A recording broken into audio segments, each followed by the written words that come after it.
million pieces of information that seems to be missing from this.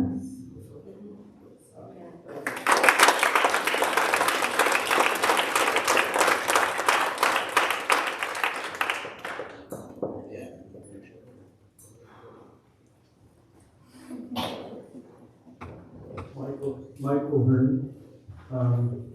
Everyone else did such a good job. I really don't have much to say. But I would like to say, if you're giving them a cut rate on their taxes, and they stick one of those things by my place, and my property value goes down, I got that nice letter from the assessor. I got my increase. Am I gonna get one from them that says my taxes are going down because of what they're in a backyard? I doubt it. No. I mean, why would you let a big corporation off the hook? A lot of times, the central focus of a lot of the politicians seems, we're going to do this, we're going to raise tax values, we're going to give you a break on your property tax, we're going to do this, we're going to do that, but when it comes right down to it, you don't hold the big people responsible. And you know who always pays the bill? Us. We always pay the bill.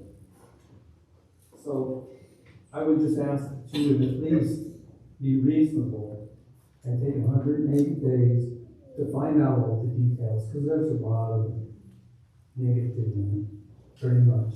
It's not good for us.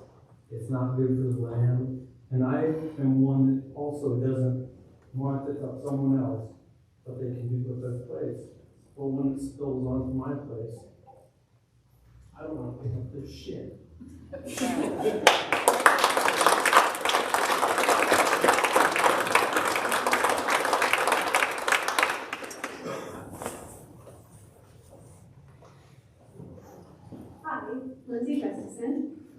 And I actually just have a quick question.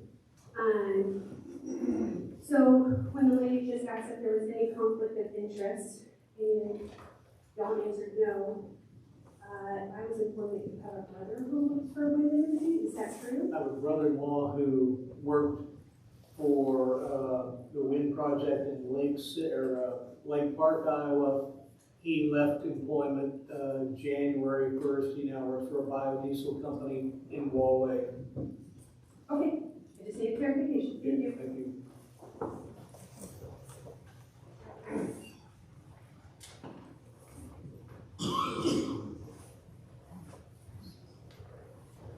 My name's Ashley Urkowski.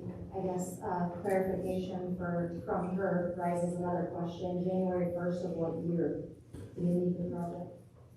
He'd been with the wind project for approximately 8-10 years as a wind technician. He was not an owner, he was an employee. And he left January this year.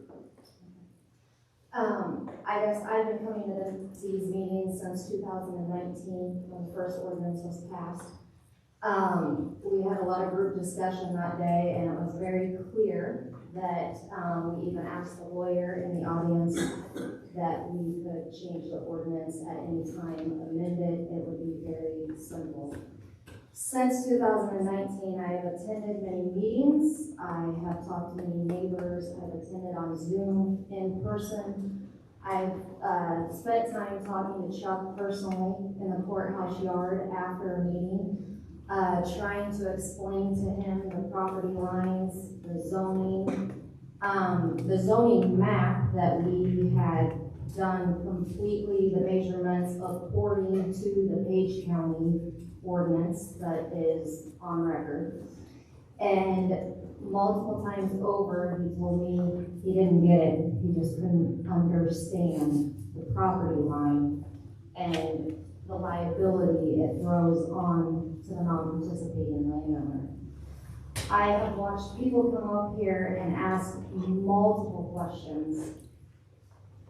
And I've heard people today ask questions, and you shake your head yes when one person asks if these questions have been answered.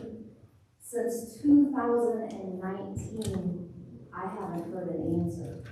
That day in the courthouse yard, you told me you were going to get back to me on many subjects. You never did. The only answer I ever hear come from behind that table is that you need to ask the county lawyer, you need to go to the lawyer, you need to go to ATV Energy. That's not my question to answer. You need to go to a lawyer, you need to go to the county lawyer. That's not my question to answer. I never, ever have heard an answer since 2019 about what is going on in this county, what is going on in our ordinance. I've never heard an answer sitting in all these meetings.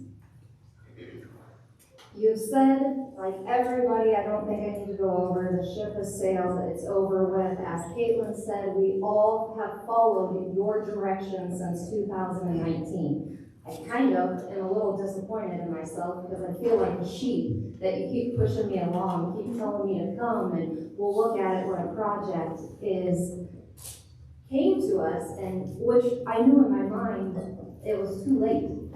Why would we come and have discussion after a project has been submitted to us?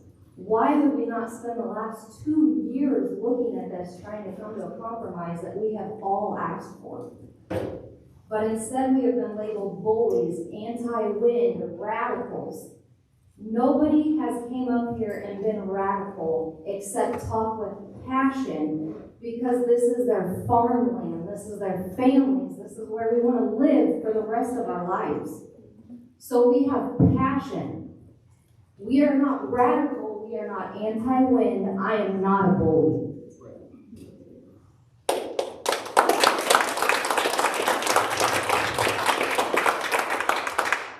I also would like to say, you keep saying we're going to get sued by this project. We're going to get sued if we do this. We're going to get sued if we do that. What I would like to say, you're obviously not scared of citizens in this county suing you and causing money. So why are you scared of this billion-dollar company suing you for Page County? Stand up. Instead of attacking us and coming after us and calling us names, you are elected to represent us. Stand up for us, is what I'm asking. Now, I hope it's not too late, because by what I've heard, it is too late. You've sold us out. The ship has sailed. And I hope, maybe, I don't know, you might have your wind turbine socks on today. I hope not. But I really hope the ship has not sailed, because there are many people here. It's just not the Yurkowskis, it's just not the Folks, it's just not the Grossamies, it's just not the Simpsons. It is a county that is coming together to protect what they have spent years working on. So please, don't say the ship has sailed. Stand up and do something about it. It's your opportunity. If this billion-dollar company sues you and you get away from it, I can guarantee you'll be the hero of Page County. Right. Not the push down the road of Page County.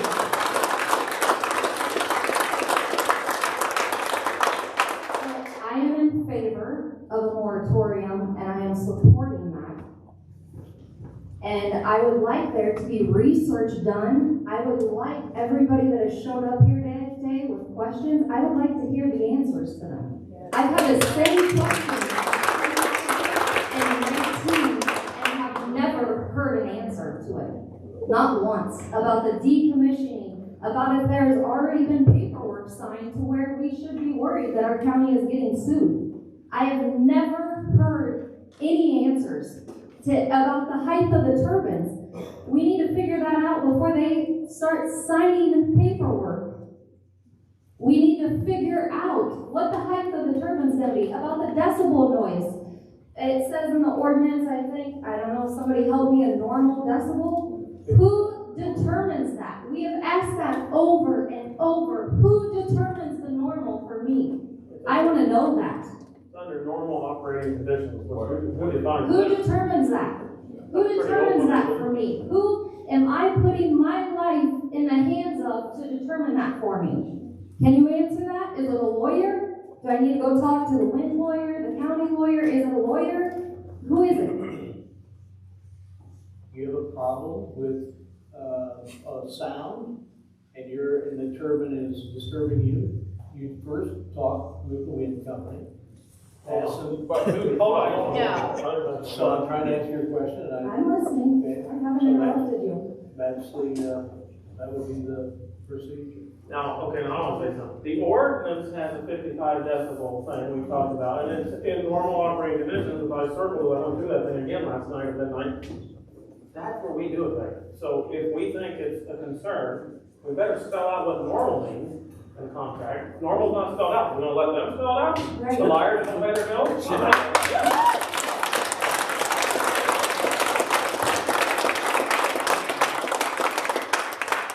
I will call people a liar everything they read, and I'll defend it, and I'll go to trial for a minute. Go ahead.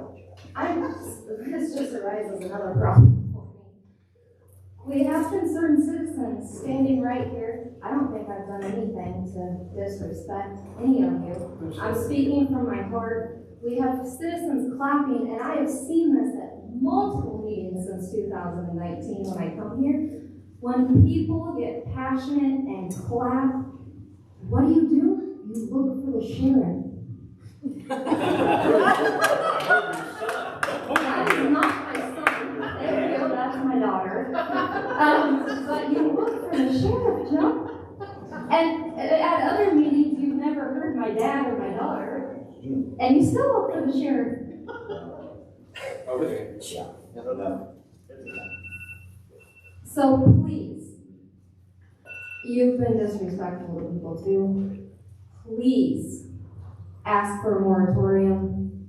Set your eyes and your faith on a moratorium and do something. Stand up for these people in this county.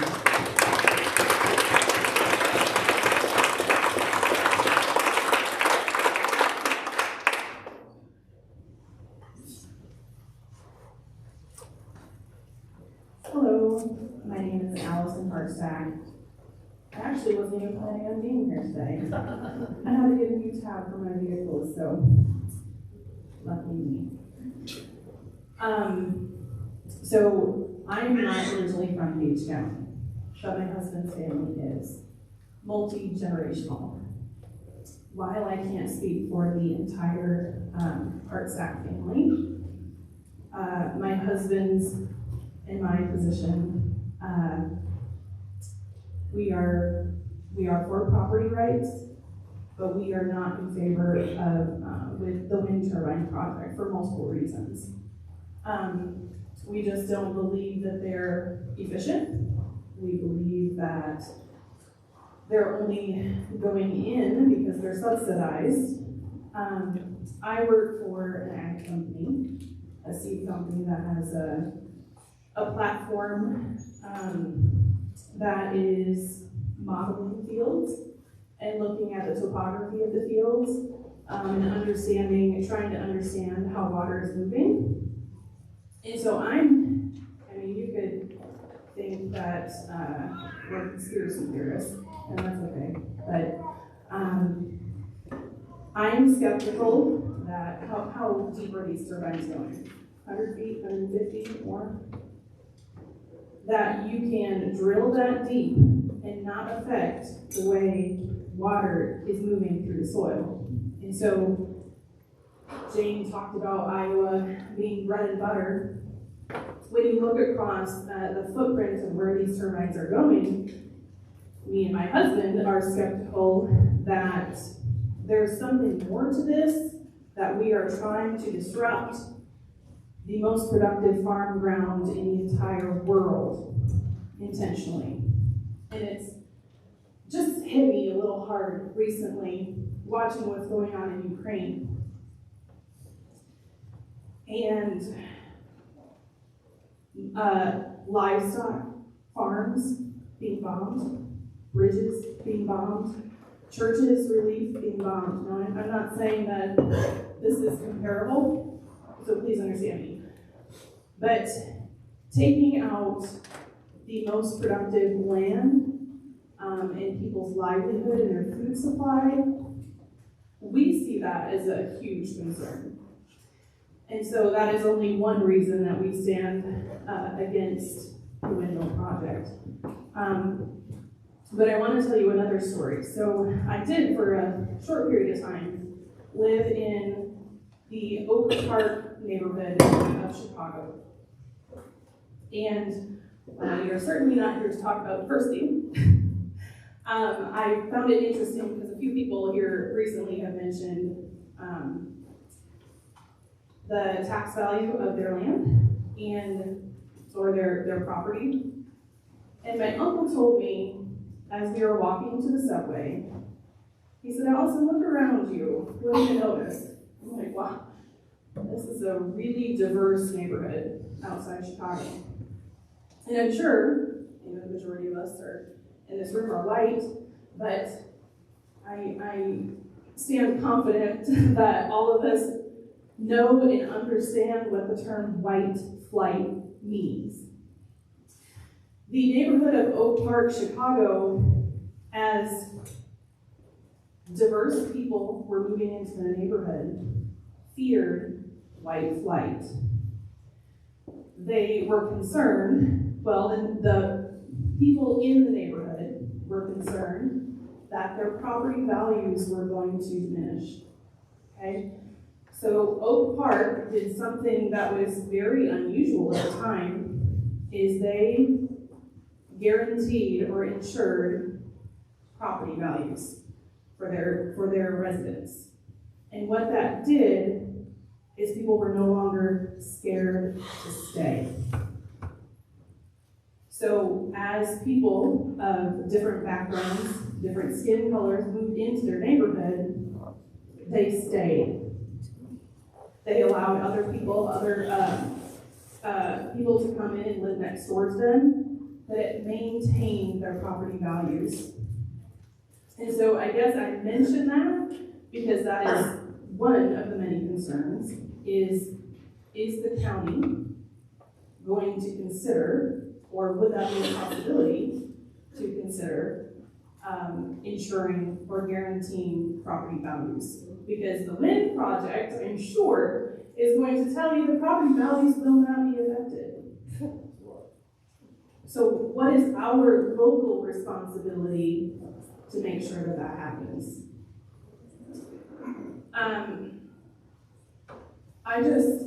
So not everyone, I recognize many faces, and I know, I would assume the faces of many, and while I can't speak for everybody, for anybody that wants to join me, for those that feel like it isn't too late, or it shouldn't be too late, or we're scared that it's too late, join me in prayer, just real quick. Father God, Lord, we ask that your guiding hand will be upon this situation. And Lord, you've heard from, our leaders have heard from many of us, our concerns for this project, and they also have concerns on the other side. Lord, what could happen if we go forward with a moratorium? Lord, I just ask for your protection, that you will provide a way out. You have done it over and over in our history, and Lord, we just ask at this time, we are trusting you to provide a way out. In Jesus' name, amen.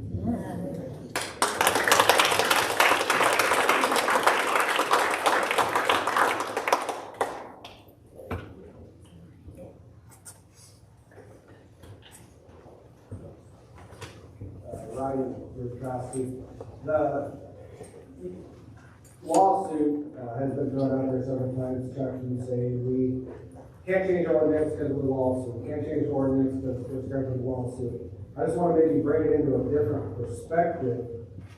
Page County recently passed an ATV ordinance, correct? That ATV ordinance allows a resident of Page County to go to the courthouse, purchase a permit for an ATV, correct? Drive around the county roads as a regular motor vehicle. if we have this ordinance in place and, goes by a couple of years and we start to have several accidents out in the county and people are killed and county says, you know what, we need to relook at that ordinance because not working out the way we thought it was going to work out. And you guys go and change that ordinance. Well, I live in town and I just went and bought a new side-by-side because the county ordinance allowed me to drive it down the county road. Can I sue the county now because you changed your ordinance stopping me to drive my side-by-side on the county road? They were both little Ryan, anybody can sue anybody at any time. What would it hold I'm not a lawyer. on? You know the answer to that. You can change that ordinance just like you can change the wind ordinance. Thank you. And I do support a 190-day moratorium.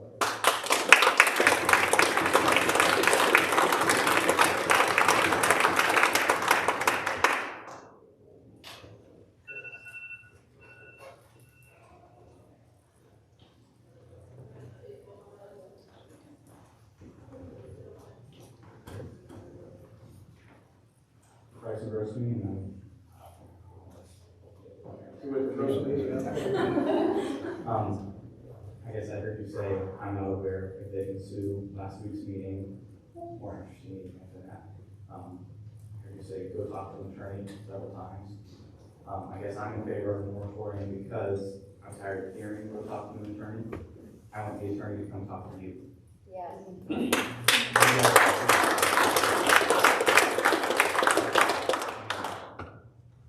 If you're gonna vote on something like this, I think we need to be able to quote project backwards. I mean, he said that he was up till midnight last night or whenever it was studying something. Why can't that be every night for all three of you? I mean, I want you to know this. We cannot here go talk to an attorney. We cannot here not aware of this. There are leaders who've been elected. You need to know.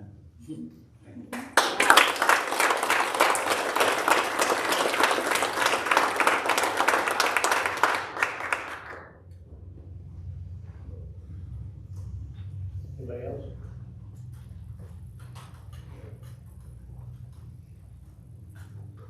No other comments?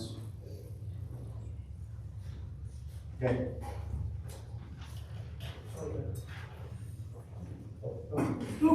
That was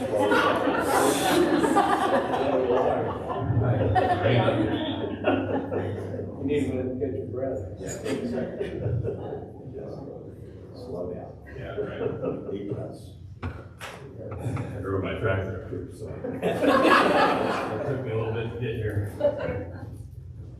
So, I don't know what's been said, or I listened to a little bit of Zoom, but I had some prior things going on, so. But just standing up here in favor of a moratorium, and for all the reasons it's been shared, I'm sure. But,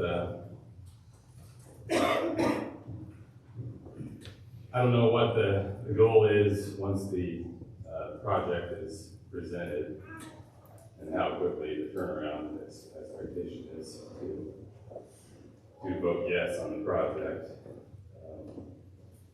But I would say to do proper investigation on what a decommissioning cost might be, or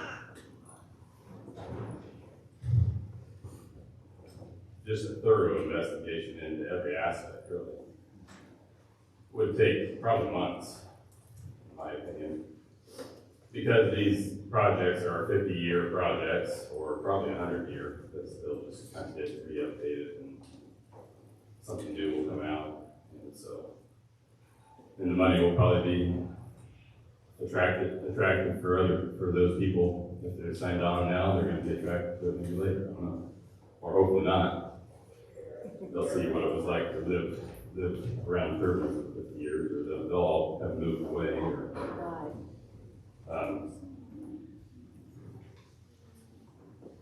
I just hope that you'll take your time.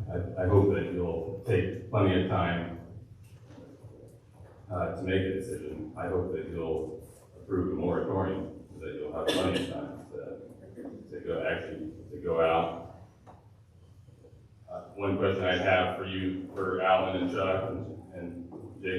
see how many hours have you spent investigating in your own time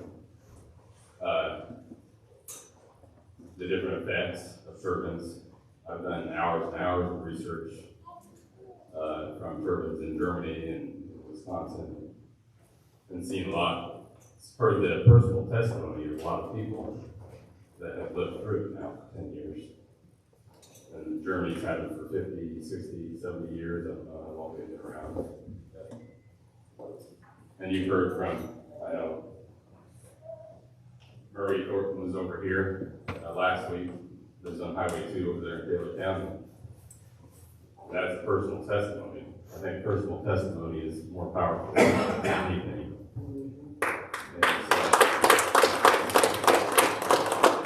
You know, we've had people come in and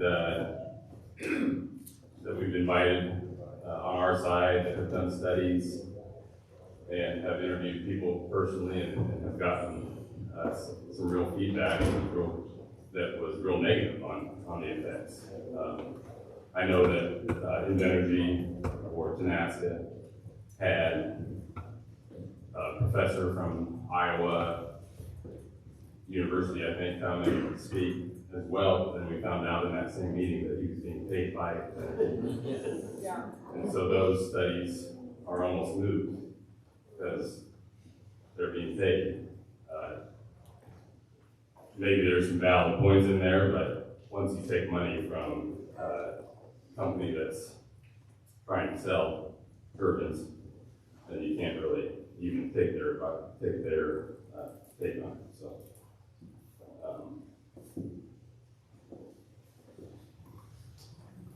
my argument for the most part has been property rights and the property line.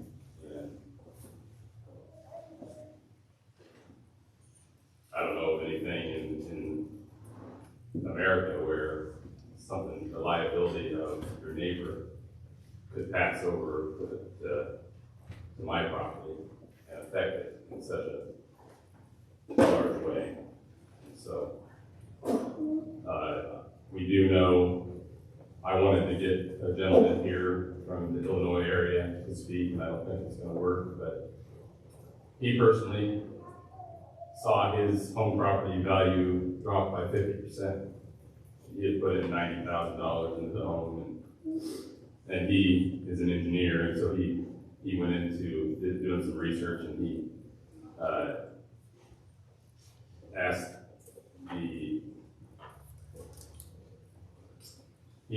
an expert to price out what it would take to completely get rid of the sound outside his home. It was going to cost him $90,000 to upgrade his home in order to get the sound outside of his house. His family all had to move to the living room because of the noise. And eventually they just moved all together. It was so bad. Now, when you talk about talking to the wind company about the sound, they came up with a deal between Wind and him that before they came in, okay, you can call the wind company whenever you want the noise at night to go down. So they did, and for the first 2 months, the wind company would turn the blades where it didn't make it the high decibel sound. Well, after 2 months, the company was like, oh, we're not going to do this anymore. So we're not going to sacrifice our energy production just for your sake. So they continued to have the decibel sound higher, and that's why I would say that's maybe one reason they ended up having to move. But my understanding is that was 10 years ago. And that home got bought. He sold to an older lady who couldn't hear already, so she didn't bother her. But then after that, the house sat vacant, and it's probably a $400,000 house, really nice house. So I think that's a big deal that we haven't really brought up much, is the small properties that are going to be affected and the property values. I mean, maybe the farm ground values are staying the same or going up because of the turbines, but the small property owner, their values are going to drop anywhere from 20 to 50%. So, and that's when we had our wind turbine meeting down here at the at the fairgrounds, the realtor that came in and spoke, those are the numbers that he was seeing over in the Madison County area. When the turbines came in, it dropped the values by 20 to 50% for the homes that were surrounded by those turbines. So are you willing to put Galen's home in that path, or the Hunters, and several more people around here that have small property owners? Small properties, their home values are going to drop. That's a fact by history across the country. You'll see that if you do your research. Look online. Do your proper research. It's going to take you probably 100 hours. Probably not. You probably find it in a heartbeat, I think. But you're going to see that the small property is going to lose a lot of value. That's almost a crime in a way. And they have if that safety zone, that hard path zone surpasses that property line, that's further liability that you put on that small property. Because then my kids will have to wear a hard hat. Will they really have to?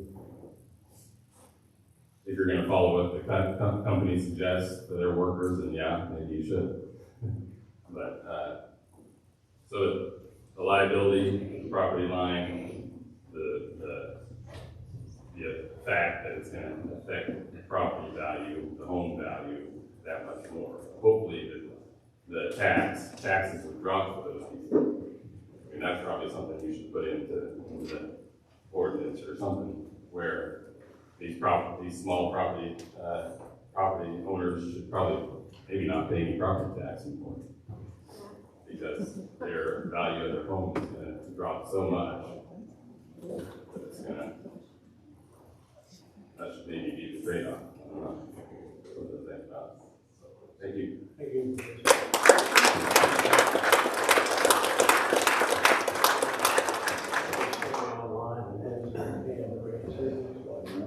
Or is it just my mouse?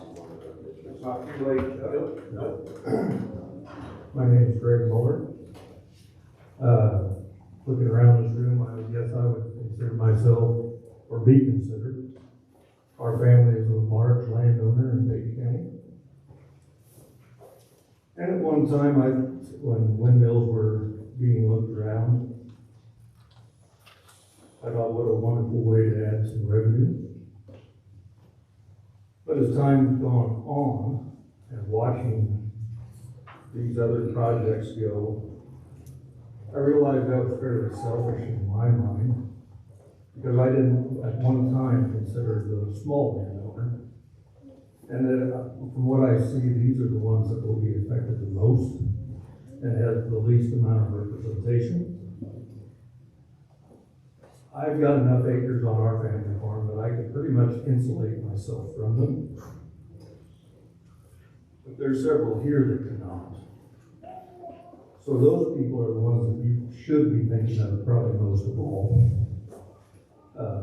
They work just as hard for their investment in their acres as I have. And at times I probably didn't respect what they did. But I can see what they have done, and they are very good neighbors. I've got absentee landowners that are close by, some are friends, and some I don't know. And I can see what their feelings of the land is as well. Not all of it good.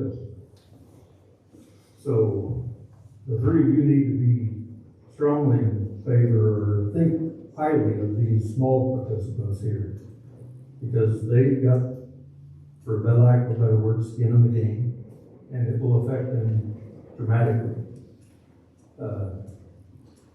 We fear lawsuits, we fear the fear of the unknown, but we only need to drive 10, 20 miles in 3 directions, and we can pretty much see what the future is.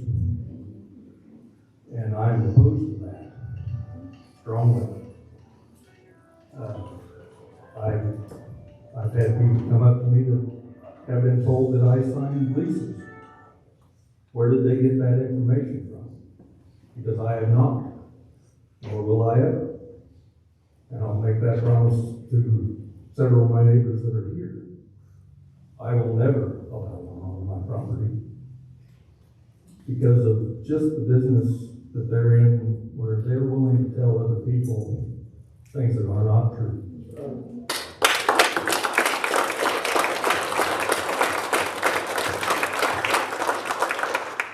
I think the setbacks that have been discussed are very viable. And Chuck and I have talked. It's not the board's prerogative to try to make it a profitable venture for them. It is up to us to set what we consider fair setbacks. So the moratorium, I think, is a very good idea, because I think that we have not thought enough into our smaller landowners, our small acreages. They don't have the room that I do. I can, like I said, I've got enough acres that I can insulate myself from it, but they can't. And we've talked about our reduction in population in this county. How can we need more in revenue to improve things, generate more people who want to come. I don't know enough about these setbacks and these zones, but how can we increase our population if a guy can't build a house on his own ground? Or across the road from a windmill. We're cutting our nose to spite our face. I think we're looking too short term and not enough in the long term on this. So I would ask,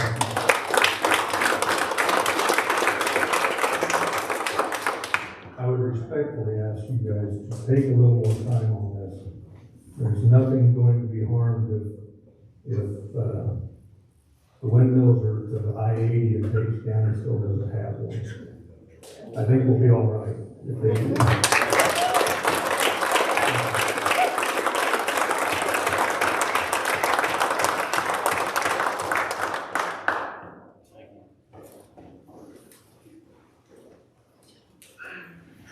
There's a person online with their hand up here on my screen. I don't know if they wish to speak. Hold on a second. With your hand up, if you wish to speak, you've been there for a while. We'd let you speak, I think, if that's okay with the chair. Sure, I didn't see.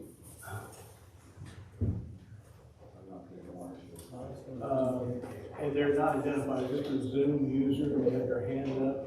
Maybe they don't wish to speak, but they've been there for a while. Which? Page one. Page one.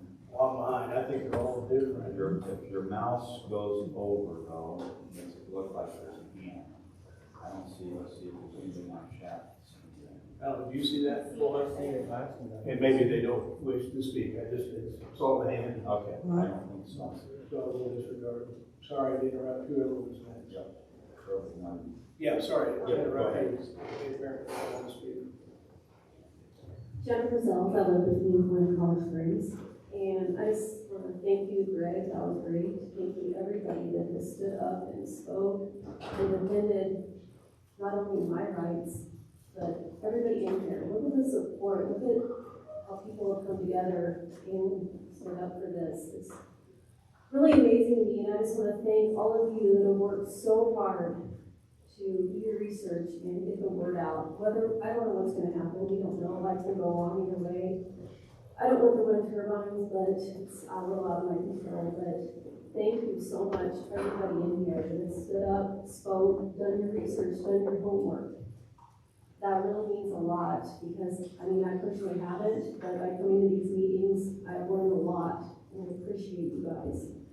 And it's just interesting to me too, that this is open to anybody, but I haven't heard one positive thing. I haven't heard one person that's supporting them in here.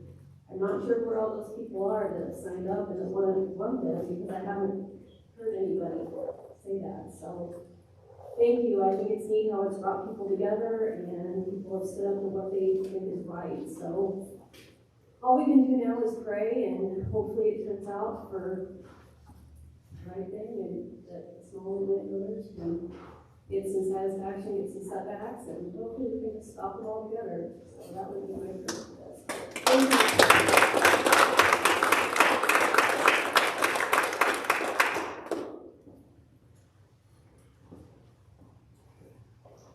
Anyone else? I'd like to add to my comment, I would love to hear clarification on what the money the county received was for, and if that will be binding once it is deposited, and should we take some steps to make sure that's not, since you guys have not really on that project. I would love for that to happen. Planning on talking about that the second this is done. The project would not be binding until it's brought up to vote, either accepted or denied, and that's going to be at least a minimum of, we just heard from JD, a couple of weeks he figured it'd take for him to look at everything and make sure all that is done properly, then it'll be presented to the board, and at that time the board will have 2 to 4 weeks to go through and answer questions and make sure that everybody is as far as an agreement as they can be on making sure they understand everything. So all the check is this required to do when the plan is turned in? So that's just part of the role. So. In submission, though, we have fear in submission of the ordinance gives us the ground. What we've heard here today over and over and over again, we're not ready. So I don't know, I guess if we have to take the check, because I don't think we do, but if we did, I would vote the project down that alone and say start over on that alone. Not saying they can't come again, but yeah, they start down. That's fine. I mean, that would give us a chance to fix it if there was something hanging over our heads for fear of lawsuits everybody's so worried about. Just deny the darn thing and we'll work on the ordinance and then come back and submit it according to the new ordinance. I mean, It reminded me of when Nancy Pelosi said, "You gotta pass the bill for the woman." Yeah, no, you're exactly right. And we don't want to pass the bill and find out what that. Do we have any more public comment that needs to be made at this time, that would like to be made at this time? Anyone? Okay. This time, public comment is closed. I've got the question here. Okay. All right, now, I've had people say this up here, so Jill told me this, I sit here and I've not heard anything. I was asked again, just to make sure I know clearly, sitting here together with us. Has anybody signed anything? Have you signed anything? Or Alan, have you had to sign any of the chair? Have you had to sign any agreement? No. I didn't think so, I just want to make sure that's sure. I don't know why anybody would assume that. I It has to come in front of the board. That's what I thought, but I want to make sure, like even the thing that was turned in yesterday, do we have to sign something that we accepted it? No, if you read the ordinance, It goes back into the ordinance. I just want to add just that. like the ordinance does. Okay, now, again, submission matters. We probably should, in my view, since they did it yesterday, well then, we were gonna go ahead and fix this and they can submit it accordingly, I would hope. But now since they did that, again, I just think, well, my opinion, I don't know what your guys' is that we have some loopholes here. I went through the ordinance last night in case we get to that point, and I circled and underlined things that I have problems. Way more things than I had with the UTV or anything else. And the point on the UTV was a very good point. And people sue the county if we change the ordinance because we're trying to protect people. I mean, I don't think so. I did talk to Carl, and I did read on the thing in Madison County where Mid-America sued them. And I talked to the Madison County supervisor about it, and they said that was the only thing that hung them up there was in 2018, the Board of Zoning or Adjustment had issued them a variance. And then a year later, or whatever it was, after that was issued, they went ahead and included that in the moratorium. They went backwards. So that was the whole lawsuit. So that doesn't even hold water, does it all. There's several things here. Now, I also reached out to Ward County, Iowa, because we get on handy Google and search Mr. Crowd here, I think first incident with counties.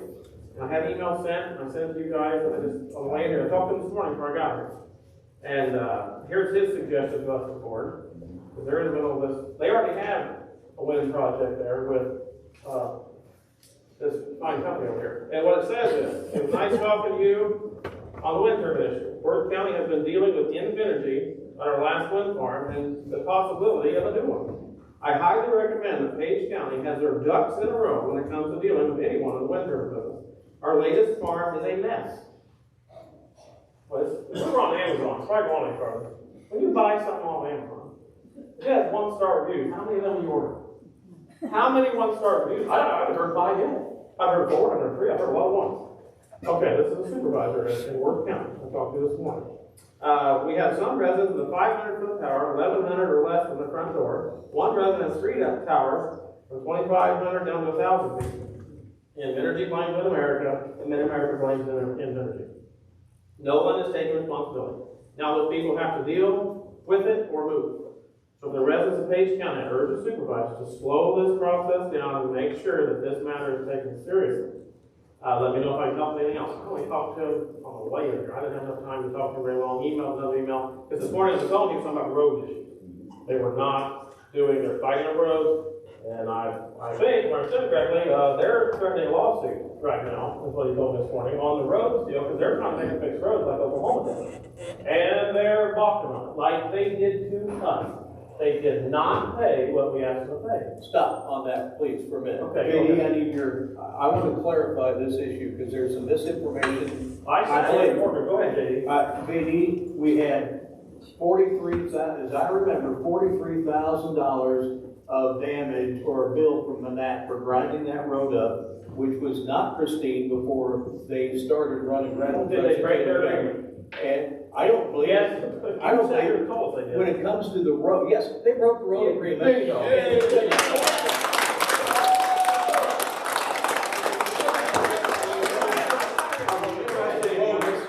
You know, we get accused of not listening, but it's a two-way street. That's right, go ahead, JD. I sat here and I remember what I heard. Wait a minute. They didn't follow the route they were supposed to take. Right. So, but I've got other examples of hauling outfits that sometimes do things like that. So we spent $43,300 on grinding up J55. We asked Invenergy and sent us a $40,000 check back. Do you remember when I voted against that? Because it was a lot higher than 40,000. The number was about 60,000. I voted against that. I would not vote against it if they paid the whole thing. Well, I sat here, this wasn't. A delta of, $3,000 from what? Yeah, it was about a $60,000 deal. We go back and watch the video. Well, I voted there's against it. $64,000 in the Yeah, there's minutes and there's all these neat things that are in the video. So, we're watching. Well, that was, we also did ground up, 53, J53 and other projects too. I very clearly voted against that based on they did not do what they were supposed to do. And why in God's great earth did you give them $3,000 break?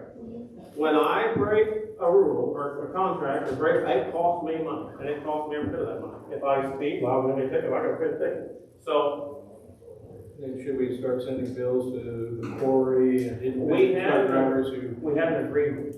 That's the thing. We had a written agreement. It isn't, oh shoot, we caught you doing something we never had an agreement with. Okay, we had an agreement. They broke it. Then they stood here in this room and lied like a road. And then we have warnings from another county. Worth County is in a mess and is trying to give me a warning. All of us. I think it would be good to talk to them. I'd like to review that. We'll go back and I'll watch the minutes of that meeting. I would not vote against it if they were paying the bill. So there's a big question. We've got big warnings. We've got there's no way around it. Fool me once, shame on me. Okay, we've got the Oklahoma situation. I was reading on that. We've got a lot of issues in this company. I talked to, I had a guy call this a year ago that works for the company North America, or works company South America, lives North America. He's a salesman for him. He told me there's big differences in wind companies. Some are good, some are bad. He did not like the NASA. He lived in the NASA project. I'm saying that to say, who you let in, which salesman, which outfit you go with, can make a big difference in what you get. And we've got strike 1, 2, 3, 4, 5 here. I am not impressed, and I don't know how they can rectify that. When salesman lies in that bad, it cannot be rectified. So, well, the simple issue of if submission matters, then I believe we need to definitely do a moratorium. And if somehow them giving it to JD yesterday at 3 o'clock means we can't change anything, if that means that, I don't see how it does if we get to vote on. Anything we get to vote on should be able to be changed.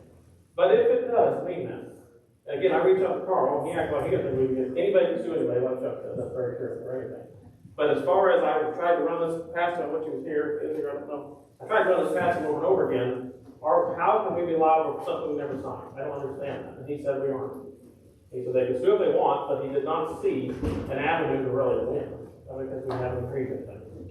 So, that is, I really think we need time to study this. I put this on the agenda because all of a sudden this time comes ahead, and I was pointing out over and over and over again, this was put off not by anyone other than, really, you two guys put it off. I wanted to do it a long time ago. I just had it over with. Back in January of 20, I was at the meeting in 19, and I talked to Alan and I said, well, we gotta fix this up. I wasn't running, I wasn't part of this, and nothing happened in January. So we need to do it now. We've got time. It didn't happen. Well, now we're in this deep, right up against the wall. So I think these things, the moratorium sounds like a scary word, but it's a pause. It's a possible look. It's reasonable. It's not unreasonable.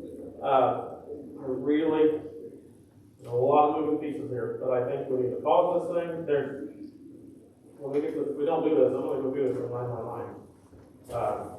And go over, because I don't know how, we had a hard enough time with it, like the solar ordinance, and it's a lot of work. Trying to look at that stuff, and call other supervisors. We need time. We had time, we kind of didn't, we should have been in a deeper before now. But that's why it's here. I am so unimpressed with that company, it's not money. I get that point across. Trying to reach out to people in another county, I didn't have very long story. They have personal experiences with this company. I think it's a great idea, and this past week I reached out to counties that have energy products in relationship to road use agreements, because I know that is a huge part of any of these agreements. I'm talking Carroll County, Sac County, Ida County, one other north, and it escapes me. And the reports that I got back, and I would encourage you, is that the road use agreements, they've had no problems in all those cases. So I'm not saying Worth County, I mean, I could take that. There's a problem there, but that is not sustained. As well, so he could start with his 2-week period. He'd have time to do some research on that and figure out what he needs to know and pass back to us. Well, in our different road use agreement here, we talk about that, it says they have to show us their financial statements. If they have enough money, we take the good enough kind of, in a way. And it says no, it should never excess $500,000 per wind farm. That's not much money. We're talking about this hard surface road, and not much money, don't go very far. There needs to be More considerable work done on the road use agreements. That's for sure. I don't deny that. There's a lot of this. The problem I have with a moratorium, Jacob, is that some of the questions that were posed here today can't be answered without looking at the project. We don't know where the sightings are, number one, until we have that right. We do a moratorium, of course, the project's in now, but we can't see where the sightings are. We don't know what the depth of concrete is on how to work on the fine details that need to be worked on with a decommissioning statement until we know what we're dealing with. And so, but the project has a chance to be looked at, to be dissected, to be criticized, to be supported, to be refined before it comes to a vote. And I don't know how long it takes. I'll take whatever time we need to do to answer questions. But to put a moratorium on it, and I apologize, some of the people in the room here today said we're just now learning about this. I mean, maybe we should take some responsibility for not sending you mailers. Maybe we should, I don't know. But we live in an instant world where this has been in the newspaper, been on the radio, on KCSI, KMA, for 2.5 years or longer. So I'm sorry if you didn't know, okay? And then to the point of not listening, I'll admit there are times I haven't listened because I feel at times you don't wish to listen, some of you don't wish to listen. When it comes to setbacks, I have stated consistently from day one that in the state of Iowa, which is a leading producer of wind, 2/3 of the counties in Iowa produce wind energy, okay? And when we started looking at wind as a board back in 16, 15, whatever it was, we're learning. And so we went out to counties and asked them, how does this work? I think it started in Adair County for me personally, because they are the mecca of wind. I think they have way too much wind, but they're the kings of wind in western Iowa. We looked at the ordinances, and there was not an ordinance in the state of Iowa that went to the property line as a setback. There have been some property line setbacks after wind has been developed, which essentially is a moratorium because of the way land apparently lays in Iowa, okay? I didn't make that up, and people are mad. They're mad at me for that. And I've asked you, find me a project in Iowa that is done with a setback to the property line, and I'm all ears. I can't find it, okay? I can't find it. So the wind companies will tell you that they will not develop, okay? So stop, please. Okay. Who cares? They don't develop. What I'm going to say now is just, please, if you guys want to listen, this is our discussion now. Public comment has been made, otherwise we'll have to empty the room. I'm sorry. No, I'm not going to put up with yelling and screaming. What does the ordinance say that somebody can do with their setback? What does the ordinance say that anyone can do with whatever setback they come up with? It says that they can be waived. But it can be waived. So really, we're not totally restricting anything. We're just laying out guidelines for somebody who wants to protect it, right? Right. That's true. And wouldn't we be good leaders? Now, unless you don't have a problem with it. If you can't see the liability coming on your neighbor, then you can't see it. Okay, yep, okay. Here's why I can't see the liability. I've searched and searched. You show me, and I'm all ears. I don't. People think I'm some evil guy that made up my mind. I haven't. I've looked about the non-participating property rights and what has been violated from a legal standpoint in Iowa court law. Can't find it. Well, and on that, I've looked too. One, anytime you have a real case, and there's people who talk about a lot of these people, they sue, they settle every time. They would never want something to be recorded. Now, step two is you can't look at this like when they go too close, the liability goes on the neighbor. We have documents that have been brought in here, and you could email, I'm sure you've been emailed them 100 times. I think it was an 18 document from Vestas. What they're talking about is the event of even lightning. Their workers have to stay back. This is from their manual. This is from IHateWindTurbines.com. This is from the Vestas manual. And lightning, they have to stay back, I think, better than half a mile for a couple hours. That simple, as a guy supposed to be trying to protect people. Well, we probably better be pretty careful about how close we let them to go to somebody's house for fear we're putting them when they wouldn't put the workers. They're getting paid. I mean, that's a simple thing. I didn't come up with 1,500 feet. I didn't come up with that. Who came up with it? It was a kind of a compromise decision of our board. Right. Now, I asked this guy who knows he still works for him. I asked him if I said, I said, what does it mean? I didn't go to IHateWindTurbines.com to find out. I asked the guy selling the crazy thing.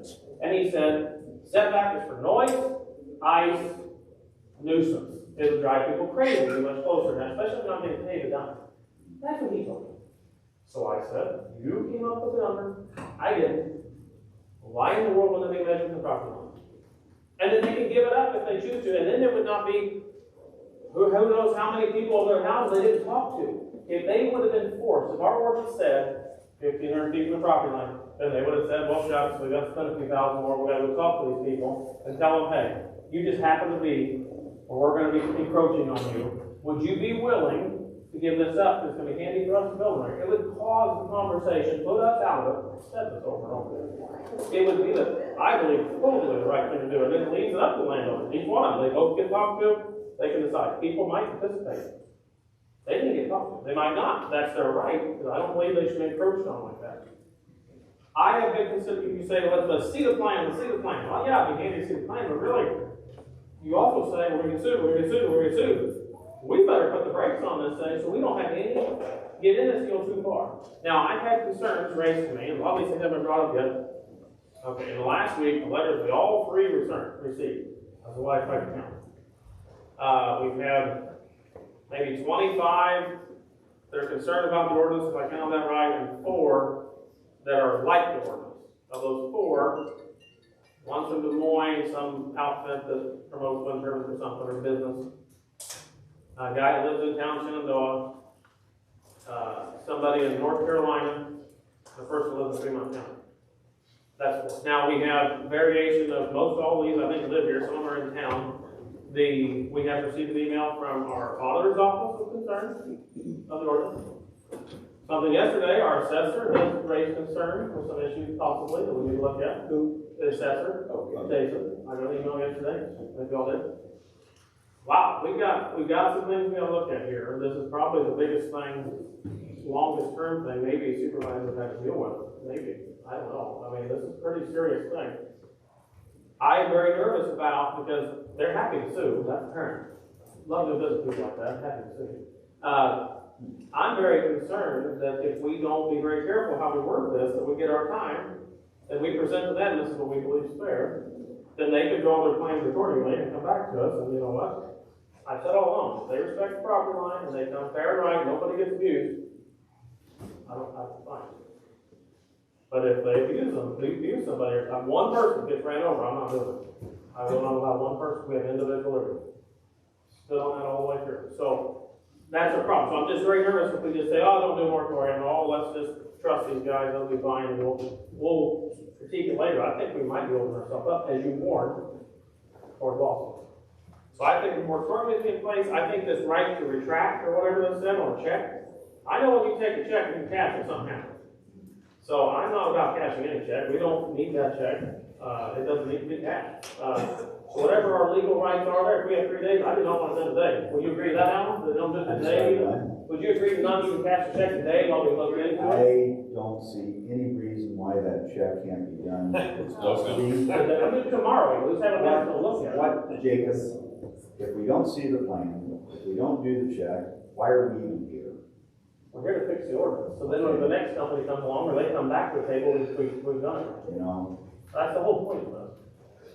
I'm just trying to make sure we don't mess up, like we did with the UTV ordinance. We were concerned we were messing up. We gotta make sure we do this right, you know? We don't want to hurt anybody. We don't hurt anybody. We want to don't harm either side. The whole point of today is do you think the current ordinance needs amended anymore? I guess that's the question. As far as the ordinance, no. No amendments. I don't. Decommissioning? I think, it needs some work, but does it need change? I don't know what changes need to be made until we see where the pinch points are. There's several of those items that cannot be reflected until we see a plan. Well, no, so you can't go through this and find something that need to be reworked or changed. You don't see any? I'm asking. I don't know. Yes, there's several things that will have to be reworked, Jacob. So change. So then we need to stop. There's some specific things with the roads, with the decommissioning but we can't change them ahead of time if we don't know we can't talk about decommissioning. Until we know what the depth is, what the height is. We don't know the heights, we don't know. But we do know we can change the wording of the money. Whatever the dollar is, what it is. If it's them just saying, oh yeah, I promise we'll do it. Or like when you rent an apartment, what do? You put a deposit down. Sure. And then if you do the apartment up, you lose your deposit. That's very basic. What we have to do is so guys run it. Absolutely. And I don't see that totally. And I see promises or show us how rich you are or up to this much. I don't trust that. Especially, I would not buy property with people. So I mean, I'd be very careful with this. There's little things here that need fixed. Are we in too deep? That's my question. If we don't do a moratorium and we don't amend the ordinance and we see the plan, we march on down the road a month. You believe you're going to change all those things if you make it use it. I mean, all these, they're going to put money in the bank, changing the setback, the property line, all that stuff can be done, isn't it? I don't think it'll change the property line. I won't advocate for changing the property line until I can see some evidence that it can be developed. Because the people who wish to participate, 110 or whatever that number is, they have the right. Pardon me? Brandon, there's not a public comment. So, I mean, everybody's got rights in this. Everybody. And we have to balance those the best way. I said from day one, this is a situation that is going to be very difficult for everybody to be happy. And it's a situation that has clearly divided our county. It's divided other counties. It will divide counties wherever it's introduced. Just like running train tracks through here divided counties, just like the lake thing divided counties for generations. So you're against, now I don't know, because I get confused as to what you think sometimes. Do you think it's, you think it's, I'll ask Chuck now, on the property line setback, do you believe that's of no need? Do you believe foundation is the right place to make?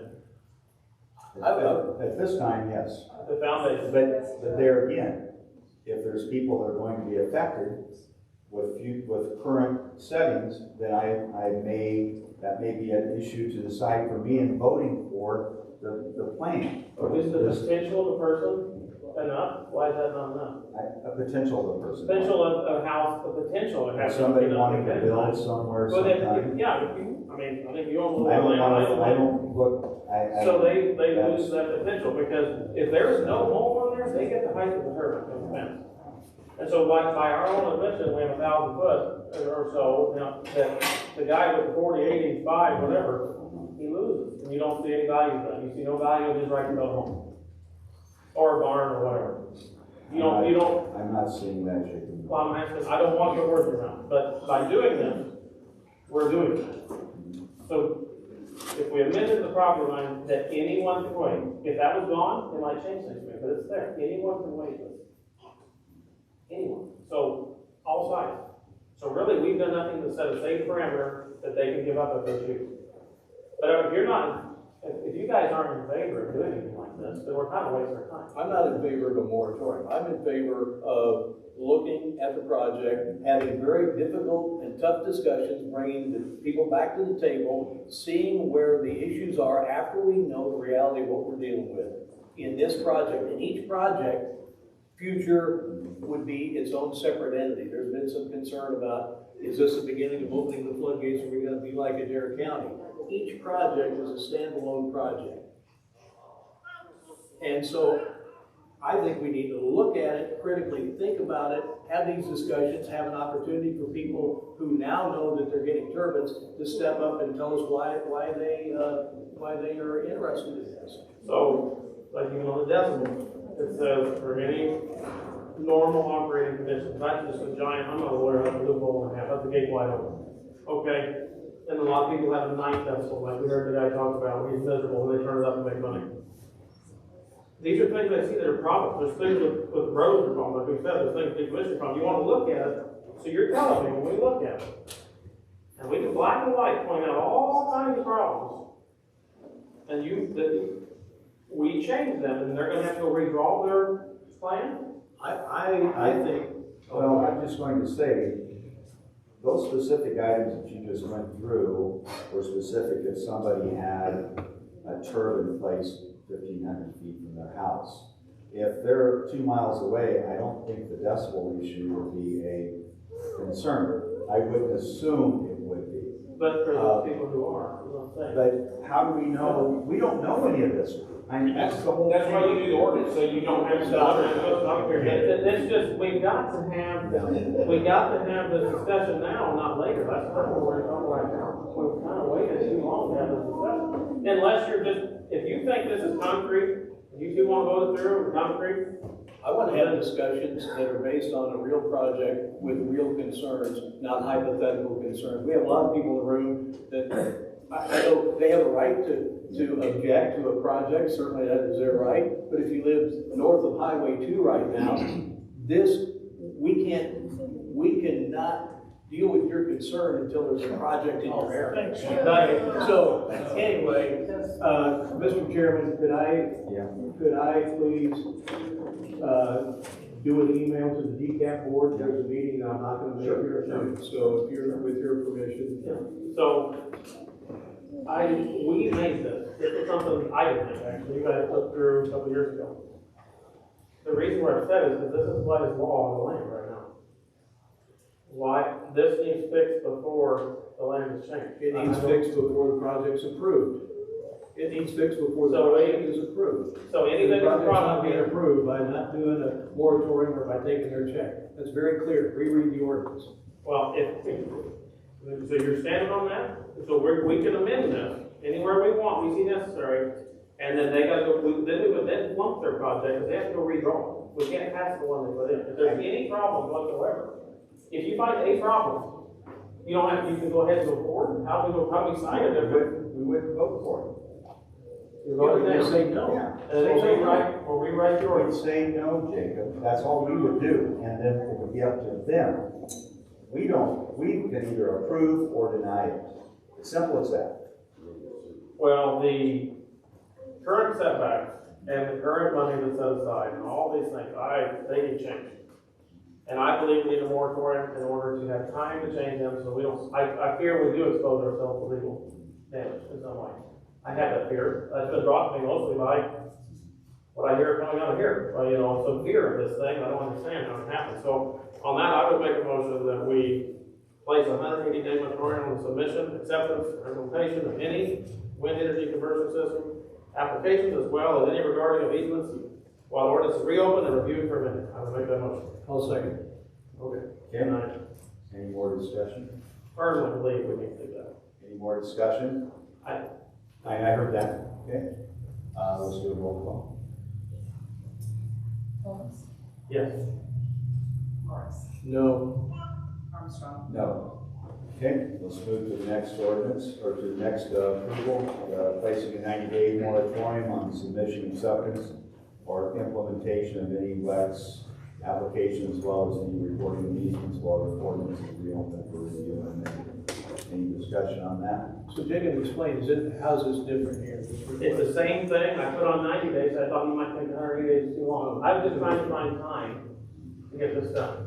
It takes forever to work on these ordinances, as I have now learned working on other ordinances, being here. So, on the 90 day, that's not that long. Again, I really think it's not wise. I think everything needs to fall out. So we get, like the guy, AJ from Fort County warned me, you better have your ducks in a row.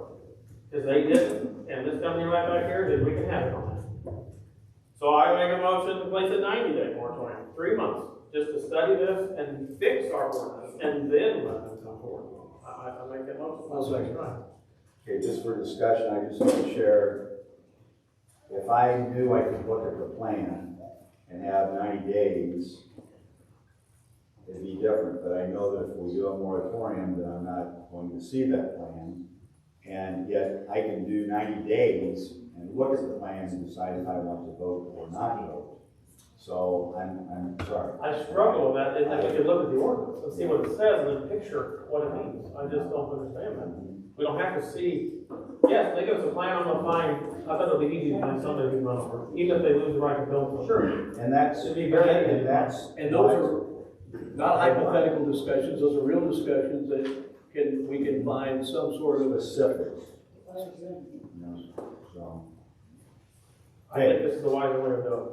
Okay, so we've got a motion and a second. Do a roll call? Yes. No. No. Okay, next item up is to discuss, amend, approve changes to Page County Ordinance 2019-2 considering wind energy conversion systems in Page County, concerning setbacks, road disagreement, decommissioning, and the other issue that might need amended in the current ordinance. There again, until I see a plan and no specifics, I can't work on decommissioning and get that even close to final. Road use, JD is going to have plenty to look at, and that's going to clear that up for us and make sure that that is, because if he doesn't like the plan, it's not going to go any farther, Jacob. So he's going to protect us. If their plan matches this ordinance, I told you guys that means they're good. That's what I've been told. But now you're telling me we're going to come back and fix this thing everywhere that matters. Because all these things are still going to matter after we see it. Because I'm sure somebody is in it. Let's find those situations. If there's no one that borders that at all within any distance, they would still need to fix it for the next round. I don't understand this. There's another round coming, so. The ordinance does, the problems with the ordinance don't go away, even if their plan doesn't get to it, they're still there.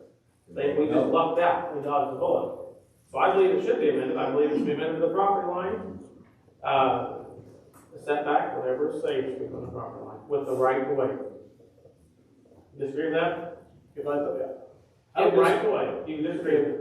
if I had saw that it worked, I would be apt to look seriously at it. But 2.5 years, nobody's shown me. I hear your theory, I understand your theory, but in practice, it does not work, and in my view, is not right for those who wish to participate. What do you think right now? You think the right procedure is there? I'm going to stay with the ordinances that I was helped write. I'm not going to change anything at this time. The only things that I'm most concerned about are the decommissioning. So you're okay? If you want to present at any time some specifics besides the setback. Okay, hold on, we got time. I'll go ahead on that. Well, the auditor highlighted all kinds of going through here. The lighting, radar sensing lighting, we'll go ahead and do 9:30 right now. I think that's a pretty simple thing. It doesn't hurt anybody. Why would we not ask them to do that? Until I saw more details on that, I'm not. Even if we put if available, so even if it wasn't available, why would that be a negative? Okay, another issue I got here is 48-inch deep, the very feeder line. Who regulates that? We've had it happen in Taylor County. The penalty is not very deep enough, not very well went. Local contractor had all kinds of could kill somebody. Down in Missouri, part of my brother rents.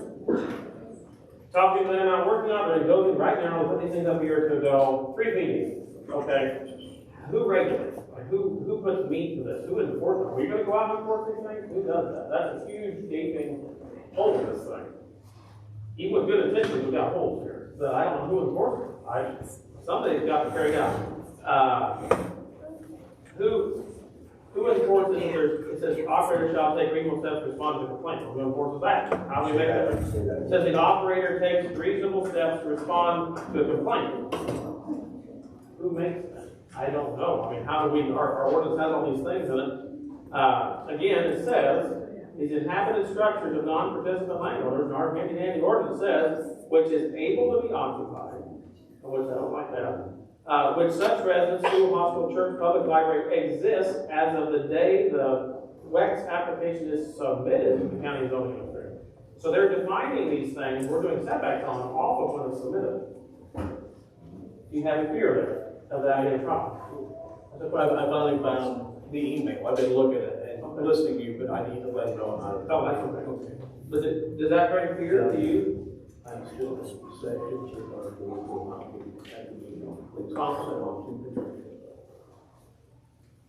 So that wording there doesn't bring any worry that we might just cause this thing. No, because if I'm not happy with the plan when I look at it, I can vote no. Same here. That's simple.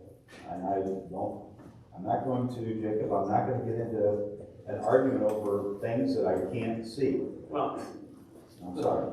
But they're black and white right here. Problem. You don't see any problem here unless it has a specific house type. But I guarantee there's going to be. So we need to. If so you will not vote for it based on that we already are in too deep. Vote for what? Vote for this overall project because we can't go back if we already have a citizen. You understand what I'm saying? No, I'm lost. I don't know what you're trying to get out there. No, I'm saying, if we get to the point where we're trying to vote on, they say, we've already submitted this thing, we invited all your rules, you can't do anything. Are you gonna be, well, now I have to vote for it, I guess? I don't think there's any point that I cannot say no. Yep, and if that's the approach when we talk about these things, I'll say no. If there's an unwillingness to work, to find solutions to real problems, not problems that we think may or may not happen. Again, that's the last 2.5 years we've spent a lot of time, and there is a lot of passion, and I honestly appreciate that. And for those of you who think I haven't listened, for some of you, you're right, I haven't, because I don't respect that same thing sometimes that doesn't deal with fact. If we get to a point where we're talking about real problems and they're jerks, I'll pull back. You see no need to fix I can find problems in this. You're saying you don't find them. I see problems everywhere. You just go decommission the problem.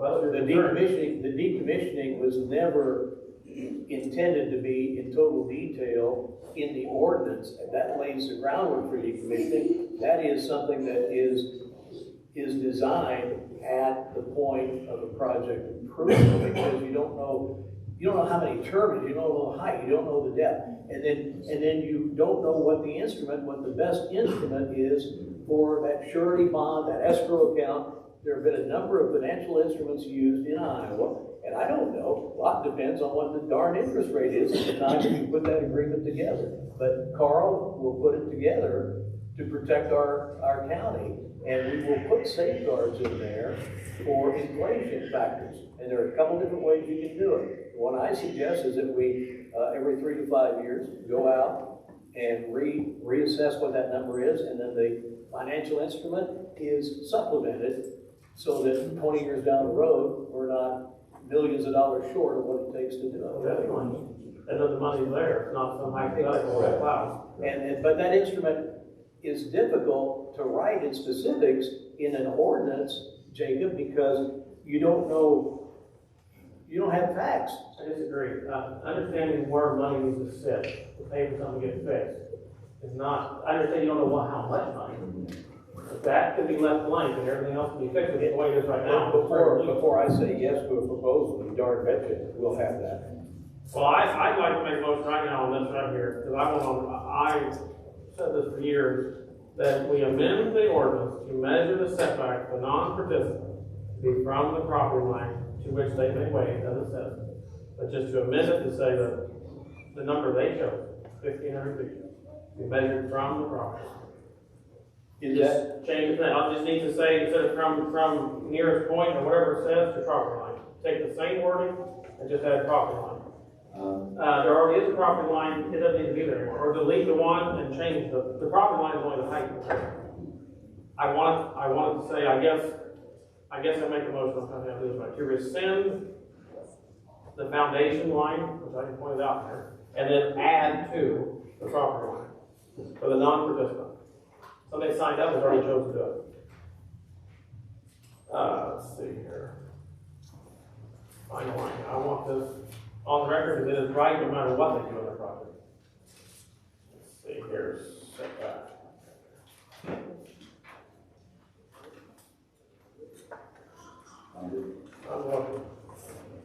Inhabited structures, okay. So I want to delete number 11. Wait a second. Oh, 11, sorry. Section 11. Setbacks. Section 11, setbacks. Okay, and I would like to make a motion that section section A of 11, inhabited structures and non-participating lands be, whatever the right word is, rescinded or deleted, stricken. And I don't know if it needs to be two separate motions, because then I would like the property line, which is C, shall be set back a distance, or shall be set back from property lines, all these things. And that's the same no matter what they do on their project. I believe that's right. And leave in the part about anyone can, we just need to say from property line instead of that whole 1.1. And then just go on, where it says without securing an appropriate agreement with the adjoining property owners. That's fine, leave all of that. Affected property owner may waive the setback requirement by executing a written waiver or agreement. So leave all of that. I just want the 1.1 changed to property line. And delete that whole thing about measuring from the foundation or whatever. I know it's a lot. I would like to rescind, or whatever the right word is, delete section 11, verse A.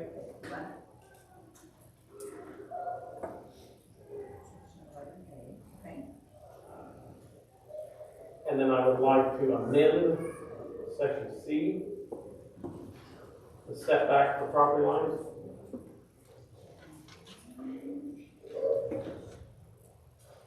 You want me to read it how I want Go ahead and I'll make sure. it? Okay. Each wind turbine and meteorological tower shall be set back from the property line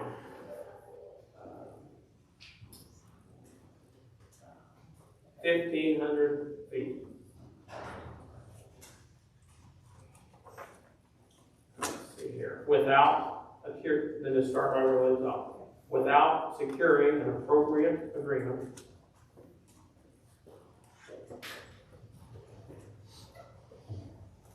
from the adjoining property owner. An effective, How about you guys? Property owner may waive this setback requirement by executing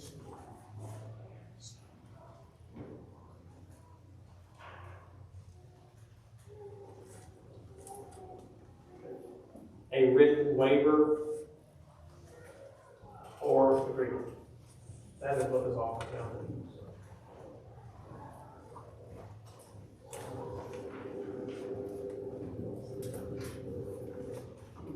I don't know, but I'm twofold there. Strike A and amend C.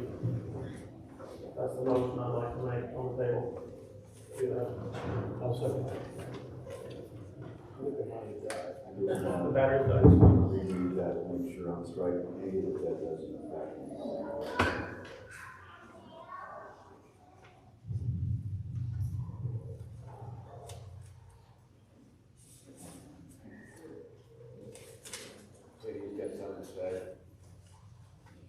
What are you striking, Jacob, on? Just measuring from a non-participant, someone who didn't agree to be in the project, instead of measuring from their foundation or whatever, the wall of their house.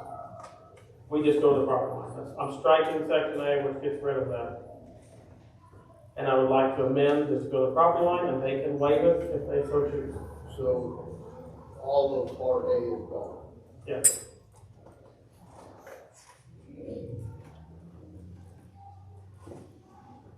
It's the whole, 2 years ago, same thing I said, it's time to brought to the table, and it's too late, we should have done it a long time ago. Very simple, the number they show, I didn't take a mile. This is the number, the bare bones number they show. This is not unreasonable. And they can waive it. It's the right thing to do this before we even look at their plan.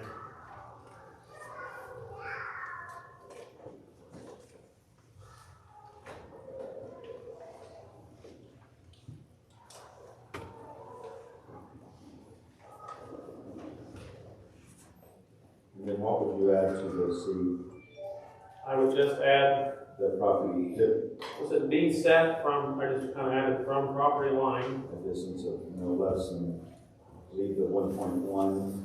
Yeah, well, it needs to be, I think that's based on 5 different surveys. I guess by then I'd say 3.1, so that'd be 5. 3.1 or 1,500 feet, whichever is greater.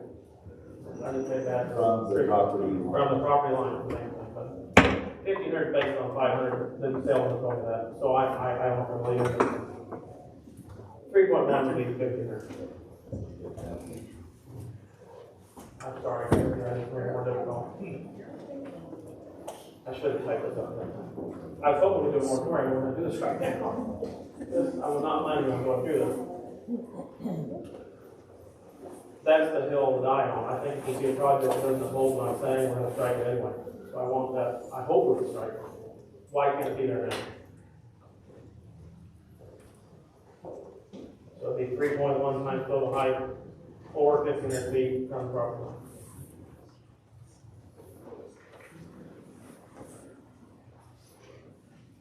Again, just say it again and again. I did not pick that number. They're in favor of that number. We've seen that number work. You're saying that number works or not, 1,500 feet, right? Yeah, I mean. So if you have rights to waive it, then they can work. Everybody gets talked about. I don't think that's a reason.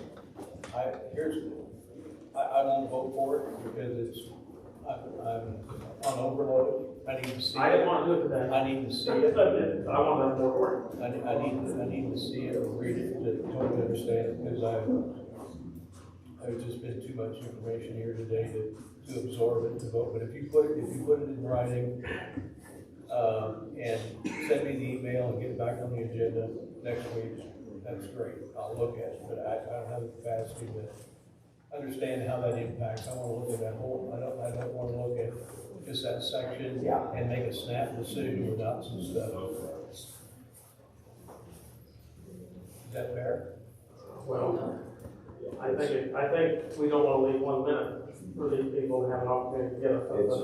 Jacob, if we put it on the agenda for next week, we're not going to be seeing any plans for 2 weeks. we're not gonna make any decisions for 2 to 4 to 6 weeks after that. So I think it would be in best interest to, let's go back over if you've got any other things that you feel that are ones that could be done before we know the actual plans. I think that's what we need to do, is look at those other things there to make Really sure. go back in time. So I And think- talk about the decommissioning dollars, if we want to be specific, more specific there, if we can. I think that would be wise. But let's don't rush this. We're not under a time. I don't want to rush. I'm not We're going not under a time constraint. So, I wrote this exactly how I just said Yeah. 2 years ago, probably. I know I did. But I think it's pretty simple. It's not hardly anything has to be changed. But let's, I vote for today. But if I would just, instead of voting no, I just would get a table and get all of our thoughts out there. And from what we've heard today, it gives me more to think about and look back at that, and we can talk about it. okay, so we'll table it. I'll put it on the agenda next week, and I'll have it Make right a down. motion to table that. I'll make a motion to table. Okay. Okay, all those in favor? Aye. Okay, thank you. Next item up is discuss aircraft detection lighting system. Jane, sorry to. Yeah. Sorry to turn it to 12:05. Plants have them all died in the hot greenhouse by now. I'll just start off with this little story. We live up on the hills, and in like 2016, 2017, we were in Liz moved back to our place. We were all getting ready to leave, waiting for Jordan, and he was like standing here like this. And he said, "What are you doing?" He said, there's a whole row of blinking lights over on the horizon. So that's the first we've seen that. That's 2016 or 17. And since then, hundreds and hundreds more have been added over there. Hundreds have been added south of Maryville, 40, 50, 60, I don't know how many, in Taylor County. So we've got these lights blinking. I've got boys that if they want to build where they wanted to build, they're going to have lights blinking in their windows. One way to alleviate something that affects tons and tons of people is to get an ADLS into the ordinance, requirement into the ordinance. What do you know about the ADLS? What I've read online about it. What do you know? I'm still learning. You don't know anything about it? What do you mean? I just said what I know is what I've read, how it works, and all that. So I'm just waiting for. That'd be an excellent thing to have on the next one. So what do you understand the ADLS to be? Basically, it has a radio signal of some type that when airplanes are in the area, it turns the lights on. So it works off of a system. So. Do you know anything about that? Similar to what happens at when they turn on the lights at the airport runways. Very similar. I don't understand, beyond that, I don't understand the technology. I remember when this topic came up in one of our public meetings before about the technology changing on lights, and I think it was the ADL, but I wouldn't swear to it, was kind of being test marketed in some wind turbine farms, but beyond that, I don't know how the test had turned out, and I would like you to be interested enough to find out. I don't want to spoon feed you the information that you should be looking for.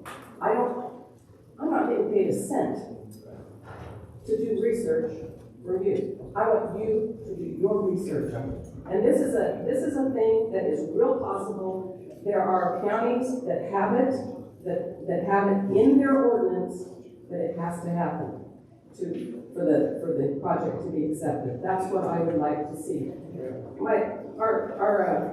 Our discussion here is once gets me to ask you, what is an ordinance for? What an ordinance for? Well, when we designed this ordinance, it was to prevent expansion of wind in Page County without any ordinance being in place, because when we first started the discussion, there were already projects being looked at. So we put together an ordinance over some time that we felt was safe or was designed to best suit the county's needs. Do you have an answer to that, Jack? What's an ordinance for? It's to protect the county, and I know that's a debate on who's being protected. I understand that. For me, the part of the ordinance that I was most proud of is the framework for decommissioning, because, and yes, you're right, it's not spelled out. I didn't think it could be spelled out or should be spelled out in the ordinance, but it's clear that those details will be spelled out before a project will be. And to me, that was, at the time, setbacks and decommissioning were the two loudest objections that I was hearing as wind was being introduced and talked about in the page. Yeah, well, add lights onto that, because that would be a really big deal. And I just want to say, if that's what an ordinance is for, you don't have to wait till you get a proposal to decide what the ordinance should look like. You're supposed to decide what the ordinance should look like before you ever see a proposal. You should have figured out how high you want a wind turbine here. Doesn't matter what they want, it's what you want. You should have figured out how many wind turbines you want in the county before you get anybody in, but somehow you keep saying we have to find out. Before we can do anything, we have to find out what they propose. That's not what an ordinance is for. An ordinance is written to protect us before any proposal ever comes in. And I just want to say, I hope you'll do some research on the APLS. It's been going on there's articles in Windwatch.org, you can find some, and then a whole lot more. There's been things happening since the 2000s, clear up to 2021, and a lot has been happening, and it is a possibility. It really is. Very well. Thanks, Jane. Okay. Board communication. I didn't have anything last week. No. Yeah. Had a DCAM meeting 10 minutes ago, but hopefully Doug Gordon from Taylor County will update me. We have ISAC. I think you're going to Dale and Capitol tomorrow. Do you have any appointments with anybody? And then, are you going, you're not going to ISAC? You said last week. So that's it for me, ISAC this week. Do you have a copy of the minutes? Yeah, right here. Sorry. I have this next week before, and I guess it's after.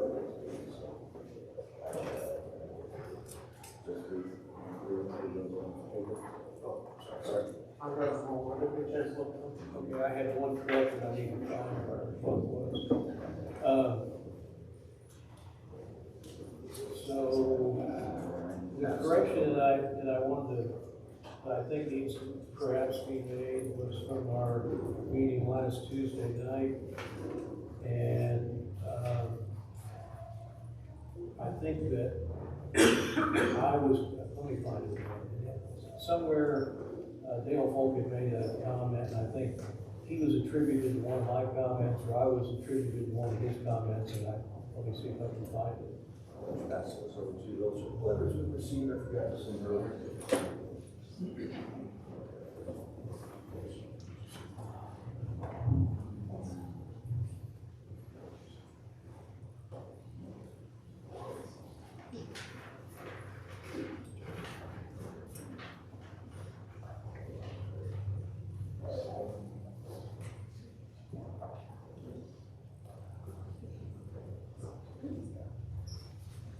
Oh, it was under where it says October 29, 2019, and then it says Dale Folk discussed Morris's comment regarding the ship has sailed. Holmes stated a good contract is when both sides are unhappy. I think that was Folk, not Holmes. I said that too. Oh, So, okay. well, he might, I think he said it too there. So what they all have. That was the only thing I saw. Did you find that, Christie? Well, if Jacob stated it, then I will. I just didn't know you'd see it. Any it could compromise both sides of the fence. And right now, there's almost, these people must not be aware of stepping or working in weather. These look like form lines. Here, so.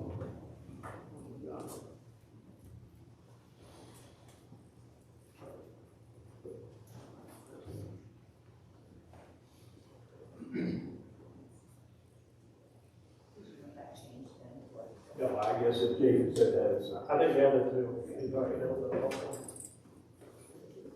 Father, make a motion to approve the minutes as presented. Yeah. I'll second that. All those in favor? Aye. Aye. No, if you want to, just saying that way they've got on file what we all read.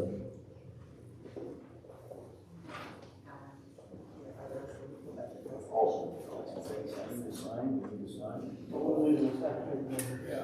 Those can come back over here and.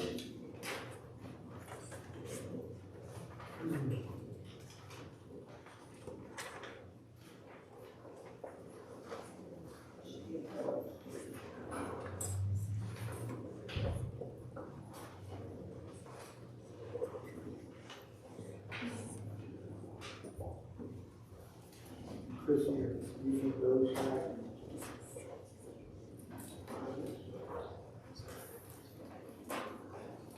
There you go. These are resolutions that we voted on. I think this Jacob just needs to scratch out. That's what I was thinking, did it last time.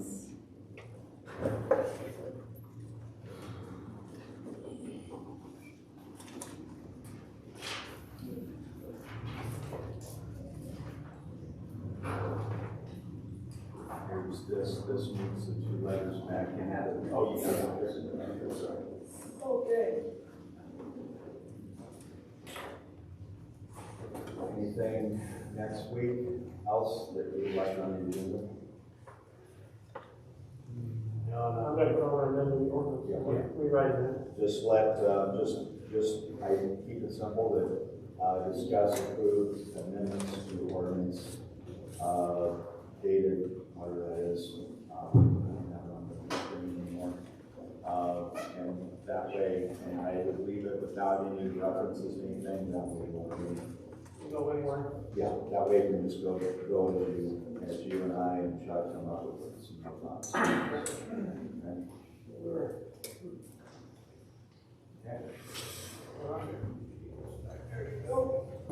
Okay. After that, we want to make a motion to adjourn. Okay, that's that. Okay. Thank you. Thanks all. Thanks for coming. For those of you not aware, Alan is up for re-election, so we can vote him out. Yeah. Spread the word. Thank you, Jacob, very much. Spread the word.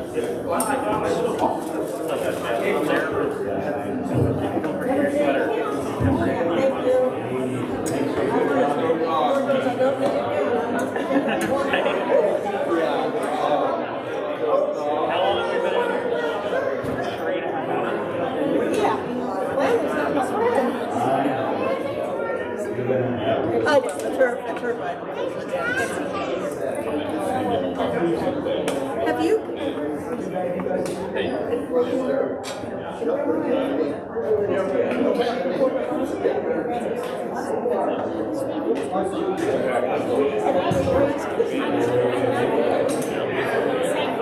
Good, how are you?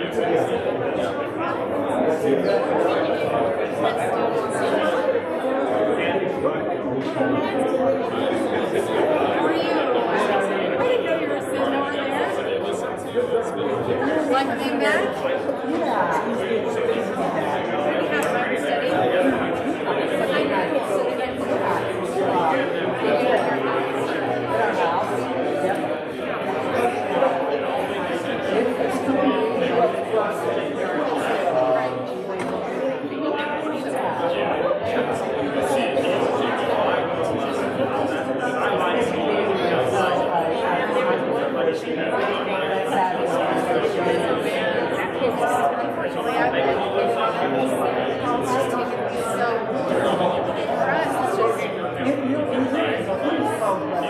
some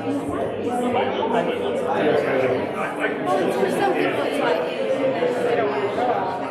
For some people it's like, for us, it's just specific examples. Sure. And for other people, it's just like, there has to be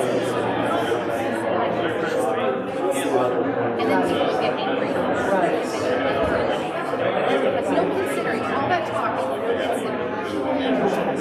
Right, there has to be some.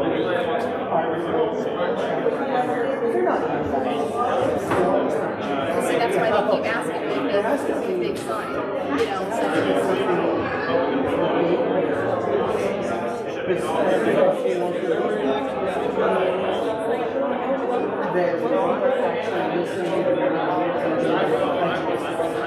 I know I do. So what do they say that would make these guys not like I have a lot.